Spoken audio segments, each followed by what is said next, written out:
करवीर निवासिनी श्री महालक्ष्मी अर्थात आई अंबाबाईच्या मंदिरात अनेक देवी देवतांचे मंदिर आहेत. त्यातच एक समाविष्ट असणारं हे शाकंभरी मंदिर.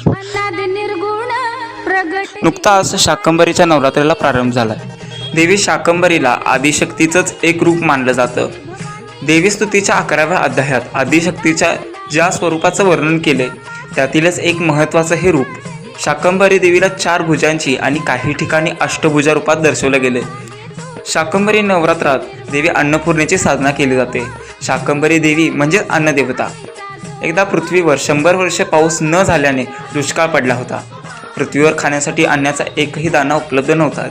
या समस्येमुळे त्रासलेल्या ऋषींनी आदिशक्तीचं स्तवन केलं. त्यावरील संकट बघून देवीने आयोजनाचं रूप घेतलं. या अवतारात देवीला 100 डोळे होते.